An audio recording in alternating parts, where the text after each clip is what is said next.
بسم اللہ الرحمن الرحیم۔ دوستو حضرت جناب کے سبق اور اجرا میں خوش آمدید، مرحبا۔ آج ہمارا 11واں سبق ہے تقریباً۔ پیچھے ہم نے فعل کی تعریف اور علامات پڑھی تھی۔ فعل کی ایک علامت تھی، جس طرح اسم کی علامت تھی اخبار عنہ، اور فعل کی علامت ہے اخبار بھی، کہ اس کے ساتھ خبر دینا درست ہو۔ تو یہاں بھی اسی کی وضاحت کریں گے، اور اس کے بعد فعل کو فعل کیوں کہتے ہیں یہ سبق پڑھیں گے۔ ہمارا وہی انداز ہوگا پہلے والا، پہلے ہم عبارت کو حل کریں گے، پھر سبق بیان کریں گے، پھر ترجمہ کریں گے۔ چلیں سبق شروع کرتے ہیں۔ پہلے عبارت پڑھتے ہیں، وَمَعْنَى الْإِخْبَارِ بِهِ أَن يَكُونَ مَحْكُومًا بِهِ۔ یہاں تک ایک عبارت ہے۔ اب شروع میں واو آ رہی ہے، واو کو درمیان میں عاطفہ بھی کہہ سکتے ہیں یا استئنافیہ کہیں۔ معنی اخباری، معنی نکرہ ہے، اخباری معرفہ ہے۔ پہلا نکرہ آ جائے اس کے بعد معرفہ آ جائے تو نکرہ مضاف ہوتا ہے اور معرفہ مضاف الیہ ہے۔ بھی اخباری، اس پر جو زیر آ رہی ہے یہ مضاف الیہ ہونے کی وجہ سے آ رہی ہے۔ اور معنی کا جو محلن اعراب ہے وہ مرفوع ہے، کیونکہ یہ اس میں مکسور ہے، تو اس مکسور کا لفظی اعراب نہیں ہوتا، تقدیری اعراب ہوتا ہے۔ تو یہ جو بھی ہے یہ جار جو مل کر اخبار مصدر کے متعلق ہو جائے گا۔ آگے دیکھیں، یہ مبتدا ہے اور آگے والی اس کے بعد میں خبر بن جائے گا۔ ان یکونا، یہ جو یکونا پر نصب ہے ان مصدری ہے، ان نصب دے رہا ہے۔ محکومن، اس میں ہوا ضمیر اس کا اسم ہے اور محکومن اس کی خبر ہے۔ پھر ناقص کی جو خبر ہوتی ہے وہ منصوب آتی ہے، اس پر زبر آتی ہے، تو اس لیے یہ محکومن بھی پڑھ رہے ہیں۔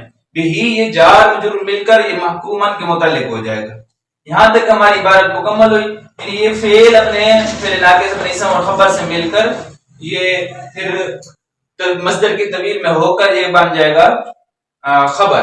یہ ہماری یہاں تک ترکیب حل ہو چکی ہے۔ آگے عبارت دیکھیں، وَيُسَمَّى فِعْلًا بِاسْمِ أَصْلِهِ وَهُوَ الْمَصْدَرُ لِأَنَّ الْمَصْدَرَ هُوَ فِعْلُ الْفَاعِلِ حَقِيقَةً۔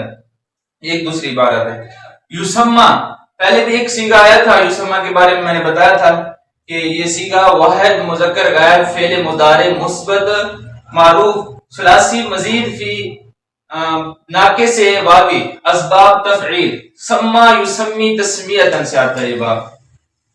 اب یہ فعل مجہول ہے، فعل مجہول کا فاعل نہیں ہوتا، نائب الفاعل ہوتا ہے، اور نائب الفاعل اس کے اندر ضمیر ہے ہوا، اور یہ فعلاً یہ اس کا مفعول ہے یسمہ کا، اور مفعول منصوب ہوتا ہے فعلاً، اس پر جو زبر آ رہی ہے یہ مفعول ہونے کی وجہ سے آ رہی ہے۔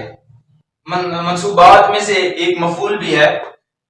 اسمی پر جو زیر آ رہی ہے با کی وجہ سے آ رہی ہے۔ اب اصلی یہ مضاف ہے اسم، اور اصلی یہ مضاف الیہ ہے۔ مجرورات میں دو مجرورات ہیں، یا تو حرف جر کا مدخول ہوگا یا مضاف الیہ ہوگا، اور ہی ضمیر آخر میں آ رہی ہے۔ اور اس کا قاعدہ ہے، ہم نے اس کو مضاف کیوں بنایا، اس کو مضاف الیہ کیوں بنایا ہے، اس کے بارے میں قاعدہ ہے کہ آخر میں ضمیر آ جائے، پہلے جتنے بھی نکرہ آ جائے تو پہلے آخر میں معرفہ ہو، اور پہلے جتنے بھی نکرہ آ جائے تو مضاف مضاف الیہ بنتے ہیں۔ تو اس لیے یہ اسمی مضاف الیہ ہے، مضاف ہے، اور اصلی مضاف الیہ ہے۔ اسمی پر جو زیر آ رہی ہے با کی وجہ سے آ رہی ہے، اور اصلی پر جو زیر آ رہی ہے مضاف الیہ ہونے کی وجہ سے آ رہی ہے۔ اب یہ جو درمیان میں یہ جملہ الگ ہے، اور وَهُوَ الْمَصْدَرُ یہ جملہ معترضہ ہے، تو یہ جو واو آ رہی ہے واو کو ہم اعتراضیہ کہیں گے، تو یہ ہوا مبتدا ہو جائے گا، مصدر خبر مبتدا خبر ہو جائیں گے جملہ اسمی، اور مصدر پر جو پیش آ رہی ہے یہ خبر ہونے کی وجہ سے مرفوعات میں سے ایک مرفوع خبر بھی ہے، یعنی اس پر جو پیش پڑنے کی وجہ سے ہے وہ خبر ہے۔